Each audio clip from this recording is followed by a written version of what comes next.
네, 계속해서 증시 인사이트 이어가겠습니다. 꼭 일주일 전이었죠. 8월 마지막 거래일에 SK그룹이 2천억 규모의 자사주 매입 소각을 결정을 해서 상당히 시장에서 긍정적인 반응이 나왔습니다. 근데 이 결정에 이르기까지 그 이면에는 지난 봄에 한 통의 편지가 SK그룹으로 갔다고 합니다. 그 내용에 대해서 오늘 살펴보겠습니다. 우리나라 가치 투자의 1세대로서 현재는 행동주의 운영사를 이끌고 계신 라이프 자산운용의 이채훈 의장 모셨습니다. 안녕하십니까? 안녕하세요. 네. 야, 이렇게 어렵게 모셨습니다. 뭐 한 1년여 만에 이 환경TV에 나오신 것 같은데요. 그런가요? 먼저 이렇게 모셨으니까 지금 시장 어떻게 보시는지 그 예. 의견부터 듣고 싶습니다. 뭐 아시다시피 시장이 혼란스럽죠. 제가 하나 이제 비유를 하나 하겠는데요. 최근에 이제 제가 조선시대 실학자인 이익의 성호사설을 좀 봤어요. 근데 그 내용에 보면은 이런 규절이 있습니다. 뭐냐면 시시비비도 중요하지만 더 중요한 건 운세다. 그러나 운세보다 더 중요한 게 있는데 그게 바로 형세다라고 얘기를 합니다. 예를 들면 뭐 주식의 밸류에이션 중요하잖아요. 근데 더 중요한 건 운일 수 있다. 그러니까 아무리 싸고 좋은 주식이라도 예를 들면 뭐 리만 사태가 터지거나 그런 날에는 주가가 오를 수가 없는 거잖아요. 그리고 이제 제일 중요한 건 형세다. 근데 과거에 보면은 지난 8년간은 이제 명확하게 이제 저금리 디프레이션을 배경으로 한 성장주 장세였죠. 압도적인. 그 성장주 장세가 최근에 좀 이제 막을 내린 느낌이 들고요. 이제 형세가 바뀌고 있다는 생각이 들어요. 지금은 반대로 갖고 있죠. 인플레이션, 고금리로 가고 있습니다. 그러면 거기에 적합한 기업이 뭐냐? 예를 들면 과거의 저금리 디프레이션 시대에는 후발주자가 좀 유리한 측면이 있습니다. 예를 들면 물류기지를 세울 때도 예전에 세운 데보다는 오히려 몇 년 전에 설립한 데가 더 저가에 만들 수가 있었잖아요. 그렇죠. 근데 지금은 비용이 어마어마하게 듭니다.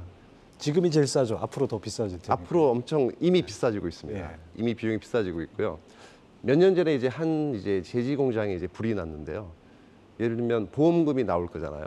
보험은 현재 설비 기준으로 나오는데 이제 설비를 막상 하려고 보니까 비용이 거의 두세 배 가까이 들 수 있다는 거예요. 그래서 공장을 못 짓는 거죠. 그러니까 지금 시대에는 선발 주자가 유리한 시대가 온 거죠. 이미 설비를 갖추고 자산이 많은 기업들. 그런 기업들이 이제 가치주에 많이 포진이 돼 있기 때문에 이제는 드디어 형세가 성장주에서 이제 가치주로 넘어가는 길목에 있다라고 생각을 하고 있습니다. 아, 그렇습니까?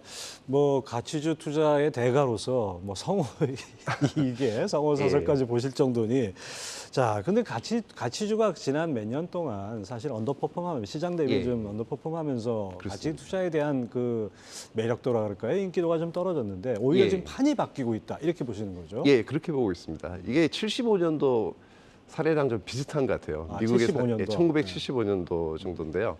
그때도 이제 똑같이 유가가 전년 대비 75% 올랐고 엄청난 인플레이션이고 지금 50년 만에 그런 현상이 벌어지고 있는 거거든요. 그때 현상이 뭐였냐면은 이제 뭐 1차 오일 쇼크 있었고 그리고 베트남전 막바지 국면이고 중동에 좀 소규모 분쟁이 있었고요. 근데 그때 보면 S&P 500이 1년 만에 48% 하락을 했어요. 인플레이션 때문에. 그러나 1년 만에 다시 73%를 회복을 했습니다. 낙폭에. 근데 우리 낙폭의 73%. 근데 코스피랑 대비를 해보면 우리가 고점이 3,300포인트 정도였잖아요. 2,300까지 이제 저점을 찍고 그리고 지금 하락폭을 보면 이제 상당폭 하락을 했고 30% 이상 하락을 했죠. 그러면 상식적으로 보면은 뭐 언젠가는 반등을 할 것 같아요. 뭐 2,800이든 3,000을 갈 수도 있고. 그러나 이제 고점을 뚫기는 쉽지 않고 일단 거품이 있었으니까요. 그 당시에 과잉 유동성 때문에. 그러고 나서 미국이 8년간 조정을 했답니다. 고점을 못 뚫고. 8년씩. 근데 그 8년 동안 재밌는 거는 1996년도에 데이비드 레먼이라고 아주 유명한 투자자분이 계시잖아요. 그분 인터뷰가 있어요. 그분 인터뷰는 70년대 중반부터 80년대 초반까지 시장은 별로 좋지 않았다. 그러나 거대한 그레이트 밸류 마켓이었다. 위대한 가치 주장이었다라고 말씀하세요. 그때 아마 워렌 버핏의 수익률이 연간 뭐 100% 이렇게 났던 그런 시절이고 묘하게 지금 또 그때가 또 니프티 피프티가 거품이 꺼지는 직전이었어요. 그 상황이 너무 유사해서 지금 그 상황으로 보면은 일단은 코스피는 한번 반등은 세게 하겠죠. 반등의 중심은 뭐 기술주가 반등할 것 같고 그러나 그 후에 반락을 하고 뭐 한 2,500 정도까지 한번 빠졌다가 그 다음부터는 한 꽤 오랜 기간 동안 횡보 장세가 오면서 그 기간 동안 이제 그냥 좋은 종목 장세가 오지 않을까. 네. 아주 인사이트 있는 말씀인 것 같습니다. 뭐 니얼 퍼거슨 그 세계적인 경제사학자라고 하는 니얼 퍼거슨도 지금 상황이 저는 1970년대 상황하고 유사하다 이런 언급을 했는데 아주 우리 이채원 회장님도 똑같은 말씀을 해주셨네요. 자, 오늘 주제로 본격적으로 들어가 보죠. 꼭 일주일 전에 그 SK가 자발적 주주 환원에 나서가지고 상당히 긍정적인 평가를 받았습니다. 기업 가치 재평가 얘기가 나오는데 4월 달에 주주 공개 서한을 보내신 게 결정적인 요인이었다 이런 평가 나옵니다. 뭐 전혀 그렇지는 않은 것 같아요. 우연히 시기적으로 맞아떨어진 거지. 너무 겸손하신 거 아니에요? 아니, 저희가 근데 오히려 이런 행동을 해서 SK가 이런 액션을 취했다면 실망스럽죠. 역으로. 저희가 이제 레터를 안 보냈어도 했을 거라고 저는 강한 믿음을 갖고 있고 그렇기 때문에 이제 투자를 저희가 한 거고요. 그래서 오히려 그런 면에서 더 기쁘고 이제 회사의 진정성을 우리가 확인할 수 있었다. 이런 생각을 많이 하고 있어요. 그리고 규모 자체도 큰 규모죠. 2천억이고. 물론 이제 SK가 1,000명을 했죠. 매년 1%. 자사주를 사겠다고 했는데 소강 얘기는 이제 안 했었고 이번에 소강을 한 건 좀 감동적이었고요. 굉장히 고무적으로 판단하고 있고요. 저희들은 뭐 하여간 너무 기쁩니다. 지난 넉 달여간이 상당히 궁금합니다. 왜 SK를 택했는지 그리고 지난 넉 달 동안 어떤 일들이 있었는지. 사실 뭐 별일이 없었습니다. 결론은 별일이 없었고요. 왜냐하면 저희는 이제 강한 믿음을 가지고 있었기 때문에 다소 여유롭게 대응을 할 수 있었고 평소에 이제 SK그룹의 최태원 회장님을 비롯한 경영진의 어떤 ESG 경영에 대한 믿음이 강하게 있었고요. 저희가 추구하는 바와 거의 일치하는 바이기 때문에 저희는 별로 이제 걱정을 안 하고 있었고 저희가 중요하게 생각하는 거는 이제 이해관계 일치거든요. 그러니까 모든 주주, 소액 주주든 뭐 대주주든 그다음에 기업에 종사하는 직원들이거든. 모든 이해관계자들의 이익의 방향성이 같아야 된다고 생각해요. 추구하는 방향이. 근데 어떤 기업은 예를 들면 뭐 주가가 오르길 원하지 않는 기업도 있는 것 같아요. 사실 탐방을 가다 보면은 뭐 사실 좀 안 좋게 말씀하시면서 저랑 이제 뭐 오랜 친분이 있는 기업 같은 경우는 사실은 뭐 증여 문제가 남아 있다는 말씀도 하시고 하거든요. 근데 그런 면에 있어서는 이제 아무 문제가 없는 기업이라는 거죠. 대한민국의 어떤 기업의 총수가 그러니까 SK 같은 경우는 CEO 분께서 파이낸셜 스토리를 진행하면서 우리 회사 주식이 저평가되어 있다. 그리고 적정 가치는 지금보다 몇 배가 더 올라야 되는 게 적정 가치다. 물론 장기적인 관점이지만은 그런 말씀을 하신 분이 있었나요, 과거에? 저는 개인적으로 그 CEO 분들 만나보면 우리 회사 주식은 너무 저평가돼 있다. 아주 이구동성으로 말씀을 하세요. 근데 그 결과는 상당히 차이가 나는 경우가 많습니다. 그런가요? 자, 이번 결정으로 기업 가치, SK 주식회사 기업 가치 어느 정도 상승할 수 있을까요? 뭐 이론적으로는 1%만 가면 1%만큼 상승하는 게 맞는 건데 물론 이제 그거보다는 이제 어떤 기업의 주주 환원에 대한 의지가 표명이 됐기 때문에 시장은 많은 프리미엄을 줍니다. 근데 프리미엄을 주기보다는 이런 것 때문에 이제 저평가돼 있는 요인이 이제 사라지면서 이제 제값을 찾아가는다고 보고 있기 때문에 저희는 지금 가격보다는 훨씬 높은 가격이 적정 주가라고 생각하고 있고요. 1%가 훨씬 더 큰 효과를 낼 수 있다 이런 말씀이네요. 자, 글로벌 시장과 비교했을 때 뭐 코리아 디스카운트는 아주 누구나 아는 말이 돼 버렸는데요. 그만큼 여러 가지 뭐 지배구조 문제라든지 뭐 최근에 또 분할 상장 이런 것들이 나와 가지고 투자자들을 실망시켰고 뭐 이런 것들에서 가뜩이나 좀 경기도 안 좋은데 그 지주사들에 대한 투자 매력도 이것이 그렇게 높지 않았던 것 같아요. 그렇습니다. 어떻게 보십니까? 지금 말씀대로 2015년에 지주사의 그 디스카운트 레이트라 그래서 갖고 있는 이제 순 자산 대비해서 할인율이 그 당시 한 20% 정도였어요. 15년에 지금 60%. 아이고. 역대 최대 규모로 이제 할인율이 높아지고 있고요. 그 반면에 이제 밸류에이션은 또 PR은 또 극도로 낮아지고 있고 배당 성향도 역대 최고입니다. 대한민국의 웬만한 지주사들이 배당 수익이 한 4% 이렇게 나옵니다. 대기업들이. 뭐 지금 금리가 아무리 올랐어도 금리 이상의 배당이 나오고 있고 극도의 저평가를 받고 있고 근데 그 이유들이 말씀드린 이제 물적 분할 이슈 등등이 있었지만은 이제 그런 측면에 지금 굉장히 강화되고 있거든요. 기업의 평판이 중요하기 때문에 기업도 이제 주주 환원을 생각하지 않을 수가 없습니다. 그렇기 때문에 이제 거버넌스는 지금 바닥이기 때문에 더 좋은 기회라는 거죠. 네. 개선될 여지가 많다는 거고 저평가도 이제 가장 높고 그리고 더블 카운트 이슈에 대한 이제 오해도 많이 이제 해소가 될 거로 보고 있고요. 사실 이런 거잖아요. 예를 들면 제가 10조 정도를 펀딩을 했어요. 네. 그 펀드를 자금을 모아가지고 삼성전자를 다 샀습니다. 10조를 가지고. 그러고 나서 그 10조의 펀드를 상장을 시켰어요. IPO를. 근데 그게 왜 4조의 거래가 돼야 되죠? 10조의 가치가 있는 거잖아요. 그렇죠. 네. 그럼 ETF는 왜 제값에 거래되죠? 똑같이 더블 상장돼 있는 거잖아요. 네. ETF도 똑같은 거를 그렇죠. 상장시키는데 그런 면에서 보면 이제 시장의 오해라고 생각하고 있고 본질과는 상관이 없죠. 어떤 희소성, 뭐 유동성 측면은 뭐 이해가 되는데 수급 측면에서는 근데 펀더멘탈로 봐서는 저평가될 이유가 하나도 없어요. 오히려 프리미엄을 받아야 되는 거죠. 지주에서 그렇죠. 경영권을 가지고 있잖아요. SK가 SK텔레콤을 팔 때 뭐 시세대로 팔 리가 없잖아요. 최근에 거래된 게 프리미엄 100% 이렇게 가지고 100%까지 갑니까? 네. 오. 최근에 뭐 남양유업이나 한샘 사례를 보니까 예. 시세의 2배 정도의 매각을 했더라고요. 그리고 최근에 뭐 지금 라이프 자산운용 의장님을 필두로 해가지고 예. 그 행동주의 자산운용사들이 주주 행동주의의 적극적인 행보 요즘 최근에 좀 눈에 띄는 것 같고요. 예. 이게 선진국들의 경우에 뭐 행동주의 펀드 같은 것이 이제 기업 윤리 경영을 제고하는 움직임으로 이어진다 뭐 이런 예. 경우도 있긴 했는데 어떻게 보십니까? 사실 뭐 해외에서 한국에 좀 이렇게 진입한 사례로 봐서는 엘리엇 같은 경우, 예. 현대차, 삼성전자 이슈가 있었고요. 근데 가장 큰 사례는 보니까 최근에 이제 마이크로소프트에 네. 보니까 그 밸류 액트라는 데가 있어요. 거기가 10년에 걸쳐서 오.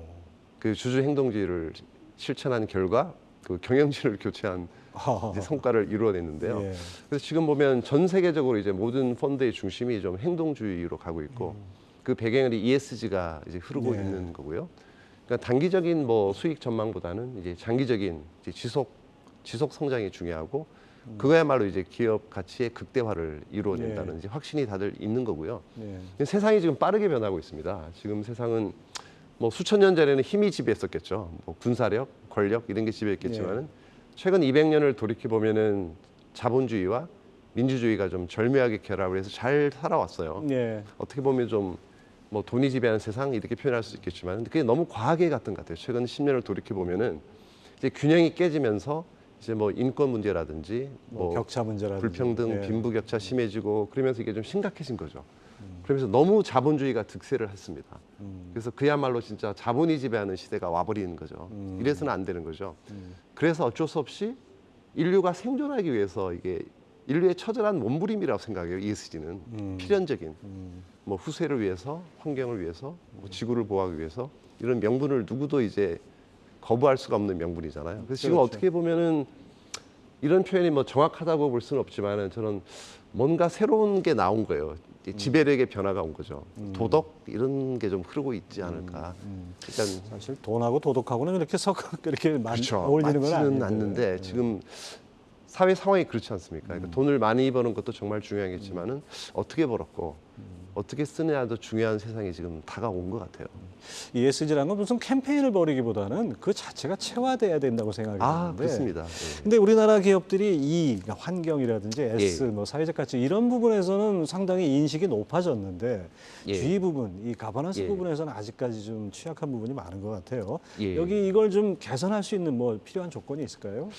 근데 환경이나 이런 이제 뭐 사회, 뭐 소셜이나 엔바이러먼트 문제는 좀 홍보로 좀 해결하는 것 같아요. 아, 사실은 좀 그렇습니까? 뭐 포장하는 측면도 있고, 네, 네. 근데 거버넌스는 포장이 안 되죠. 네. 일단 이해관계자가 명확하잖아요. 그렇죠. 대주주, 소액주주 이런 게 있기 때문에 그래서 좀 어려운 측면이 있고, 근데 이게 좀 구조적인 측면이 있습니다. 사실은 제도적인 문제가 있거든요. 딱 두 가지라고 저는 생각합니다. 네. 첫째는 이제 상속세 문제가 네. 여전히 남아 있고, 이제 기업을 승계를 하고 싶은데 승계하기에는 비용이 너무 많이 들고, 이제 예를 들면 뭐 최대 주주 같은 경우는 세율이 이제 이게 할증이 돼가지고 거의 70% 60%, 가까운, 예, 50%에다가 10%또 예, 할증돼. 한 6, 70%까지 예, 60%. 맥시멈으로 갑니다. 그러면 2세대 정도 넘어가면 이제 한 10몇 % 남는 거기 때문에 승계가 어렵고요. 예. 또 하나 문제점은 이제 이 상법상 이게 상법 제 382조 3항이라는 게 있는데요. 예. 이게 보면 뭐 듀티 오브 로얄티, 그러니까 이사의 충실 의무 이런 규정인데 이사는 무엇을 위해서 일하느냐를 놓고 보면 거기는 그냥 이사는 회사를 위해서 일한다라고 돼 있어요. 애매하네요. 애매합니다. 네. 지금 글로벌 트렌드는 이제 이사는 회사를 위해서도 일하고 모든 주주를 위해서도 그게 주주자본주의잖아요. 그렇죠. 네. 근데 이미 주주자본주의를 뛰어넘고 있죠. 지금은 이해관계자 자본주의. 네. 그러니까 소비자도 생각해야 되고 네. 환경도 생각해야 되고 사회적 책임도 져야 되고 아주 복잡한 세상이 된 겁니다. 네. 그런 면에 있어서는 좀 보완이 필요한 것 같아요. 네. 물론 뭐 미국이나 영국도 명확하게 규정이 나와 있지는 않아요. 근데 그들은 다 그렇게 하고 있거든요. 판례나 이런 것도 글로 흘러가고 있고. 그래서 그런 문제만 좀 보완이 돼서 그러니까 이사는 모든 주주를 위해서도 일한다. 이렇게만 되면 주주의 비례적 이익 보호가 잘 실천이 되겠죠. 네, ESG 경영 정착을 위해서는 뭐 기업들 노력도 중요하지만 그 정부에서도 이거는 좀 정부 예. 정치권도 상속 증여세 문제는 좀 해결을 해야 될 것 같습니다. 그렇습니다. 자, 이왕에 이제 그 SK그룹의 어떤 변화를 이끌어내는 모멘텀을 예. 만드셨는데 예. 앞으로 또 이런 주주 서한을 보내실 이런 계획 같은 거 있으십니까? 예, 당연히 이제 계획은 있는데요. 저희가 대상을 꼽아 보니까 예. 굉장히 일단 저평가된 기업이 너무 많고요. 아. 한국에. 일단 모든 지주사는 다 저평가돼 예. 있다고 생각하고 있고 거의 100여 개 기업 정도 될 것 같아요. 대상으로 그렇게 꼽을 수 있는 많습니까? 기업들이. 예. 그래서 이제 많은 기업들이 일단 저평가돼 있다는 이제 말씀을 드리고 싶고, 근데 중요한 거는 이제 이해관계에 불일치가 있는 기업에는 이제 투자를 안 하겠다. 네. 예를 들면 저희는 주가가 올라가면 곤란합니다. 그리고 뭐 배당할 생각 없습니다. 뭐 전화를 드렸더니 뭐 탐방 오실 필요 없습니다. 뭐 이런 기업들이 꽤 있어요. 과거에는 이제 물론 이제 15년 전이긴 하지만 어떤 기업은 제가 전화를 드렸더니 자꾸 귀찮게 하면 배당 안 합니다. 이렇게 말씀하시는 그러려면 뭐하러 상장을 했죠? 그러니까요. 예, 그런 분도 있고 더 심한 사례는 이제 부산에 있는 기업인데 뭐 제가 직접 간 건 아닌데 저랑 이제 절친하신 이제 업계에 계신 분이 갔었는데 이대주주인가 그랬어요. 근데 탐발 하도 안 받아주니까 만나주지도 않으니까 쳐들어갔습니다. 네.